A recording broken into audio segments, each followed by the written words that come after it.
السلام علیکم، news live کے نیوز اسٹوڈیو سے میں ہوں اسامہ حیدر۔ نظر ڈالتے ہیں ہیڈ لائنز پر۔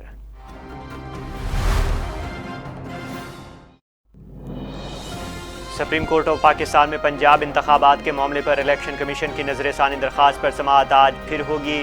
چیف جسٹس پاکستان تو عمر عطا بندیال کی سربراہی میں 3 رکنی بینچ 12:15 بجے سماعت کرے گا۔ جسٹس اعجاز الحسن، جسٹس منیب اختر بینچ کا حصہ ہوں گے۔ وکیل الیکشن کمیشن سجیل سواتی آج بھی دلائل جاری رکھیں گے، جبکہ وفاقی حکومت، نگراں پنجاب حکومت اور الیکشن کمیشن جوابات جمع کروا چکے ہیں۔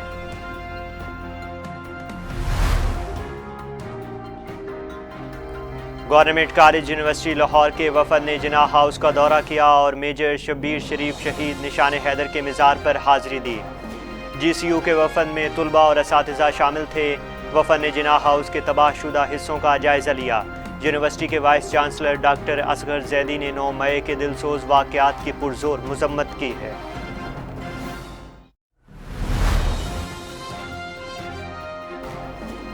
وزیر داخلہ رانا ثناءاللہ نے کہا ہے کہ وزیر اعظم شہباز شریف کی واضح ہدایت ہے کہ ہم کسی بے گناہ کو گرفتار نہیں کریں گے۔ جن کا جرم قابل معافی نہیں ہے انہیں کسی صورت معافی نہیں ملے گی۔ نوجوانوں نے عمران خان کو ووٹ دے کر بہت بڑی غلطی کی۔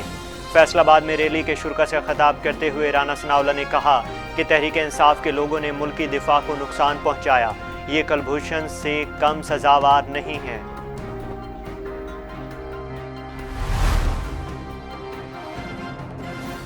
محکمہ موسمیات نے آج بھی ملک کے مختلف علاقوں میں آندھی اور بارش کی پیشن گوئی کی ہے۔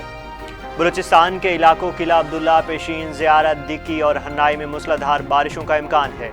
محکمہ موسمیات کے مطابق پنجاب، خیبر پختونخوا، بالائی سندھ، شمالی مشرقی بلوچستان اور کشمیر میں آندھی کے ساتھ بارش بھی ہو سکتی ہے۔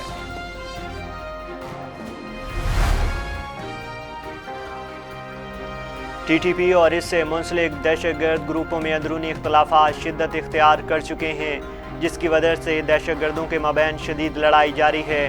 ذرائع کے مطابق تمام دہشت گرد جو سیکیورٹی فورسز پر حملوں اور عوامی جماعت پر خود کش حملوں میں ملوث اور حکومت پاکستان کی جانب سے جن دہشت گردوں کے سر کی قیمت بھی مقرر کی گئی تھی وہ اندرونی لڑائی میں مارے جا چکے ہیں یا پھر زخمی ہیں۔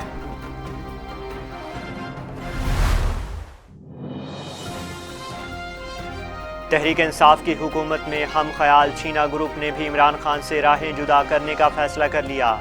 سابق صوبائی وزیر ملک غضنفر آباد چینا کی قیادت میں پی ٹی آئی کے ہم خیال چینا گروپ نے بھی تحریک انصاف سے علیحدگی اختیار کرنے کا فیصلہ کر لیا ہے۔ ہم خیال چینا گروپ میں سابق صوبائی وزراء اور سابق اراکین قومی اسمبلی اور صوبائی اسمبلی کی بڑی تعداد موجود ہے، جبکہ پی ٹی آئی کے 19 ٹکٹ ہولڈرز بھی شامل ہیں۔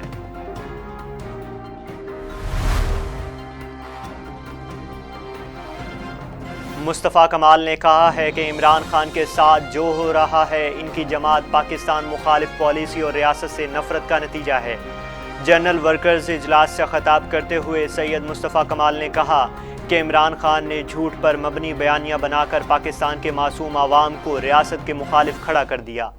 پی ٹی آئی جس طرح سے پروان چڑھی تھی اس کا سورج بھی اسی طرح سے غروب ہو رہا ہے۔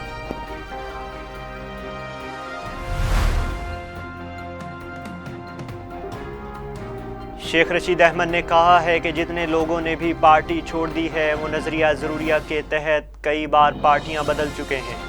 سماجی رابطے کی ویب سائٹ ٹویٹر پر شیخ رشید احمد نے کہا کہ ملک سرحدوں سے نہیں اندر سے ٹوٹتی ہے۔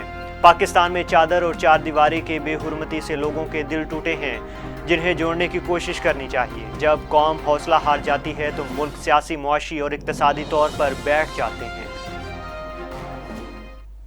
ہیڈ لائنز آپ نے جانی، مزید خبروں سے باخبر رہنے کے لیے دیکھتے رہیے نیوز لائیو۔